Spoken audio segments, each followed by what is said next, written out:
किती संकेत नाही न मोजता येणे इतपत समाज त्या ठिकाणी तुटून पडणार आहे। समाजाच्या 75 वर्षाच्या अन्यायाला वाचा फोडणारा हा प्रश्न आहे, हा विषय आहे।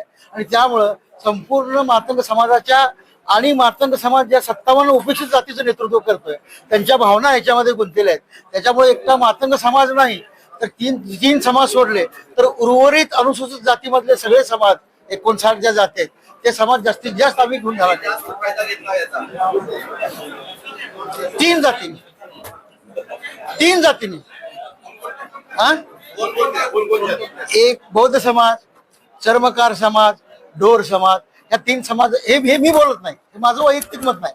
हे लवजी वस्ताद साळवे आयोगाने जी आकडेवारी मांडली ती आकडेवारी मी आपल्याला सांगतो।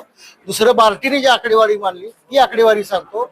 अनुसूचित जाती आयोगाकडे जी आकडेवारी आहे ती त्याच्यानुसार मी बोलतो। आणि म्हणूनच आता आमचं म्हणणंच हे आहे की ह्या 59 जातीपैकी ज्या 57 जाती उपेक्षित आहेत त्यांना या ठिकाणी आरक्षणामध्ये लाभ मिळाला पाहिजे, वंचितांना लाभ मिळाला पाहिजे, न्याय मिळाला पाहिजे। परंतु आता दादांनी दिलीप कांबळे साहेबांनी जो उल्लेख केला की आमची तर आणखीन एक मागणी आहे की आता किती जातीने घेतल्या तर बौद्ध समाज मी म्हणलं, परंतु बौद्ध समाजाला सुद्धा संपूर्ण शेवटच्या माणसापर्यंत लाभ मिळाला नाही। त्यांची शेवटची जे गरजू आहेत ते उपेक्षितच आहेत, परंतु जे गरजे नाहीत ज्यांची पोटं भरलेली आहेत त्यांनीच आरक्षण पोटावर ओढून घेतलंय। याचं ज्वलंत उदाहरण ज्यांचा उल्लेख आता झाला माजी मंत्री बडोले साहेब, काय त्यांनीच त्यांच्या मुलीला बार्टीचा या ठिकाणी लाभ देऊन अमेरिकेला शिक्षणाला पाठवलं। त्याचेच अधिकारी IAS ऑफिसर उत्तम खोब्रागडे यांनी सुद्धा बार्टीचा लाभ घेतला।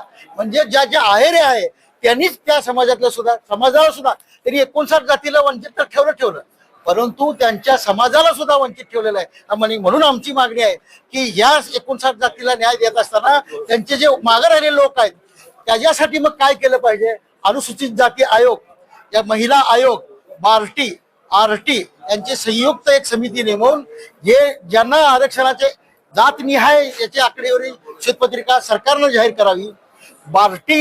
बार्टीच्या ज्या योजना आहेत त्या योजना 59 जातीपर्यंत किती पोहोचल्या, कोणकोणत्या योजना किती पोहोचल्या, कुठल्या जातीपर्यंत पोहोचल्या याची श्वेतपत्रिका बार्टीने जाहीर करावी, ही मागणी घेऊन आम्ही या ठिकाणी चळवळ पुढे नेणार आहोत। उपवर्गीकरणाला विरोध करण्यासाठी 30 जूनला चर्मकार बांधवांचा मोर्चा आहे, त्याला आपण कसं बघता? आपण मोर्चा काढणार का? नाही, आता आम्ही तर आंदोलनाची दिशाच ठरवली, आम्ही मोर्चे काढणार आहे, आंदोलन आता कुठे थांबणार नाही। मातंग समाज एकवटलेला आहे, आता थांबणार नाही, हे वास्तव आहे, थांबणार नाही।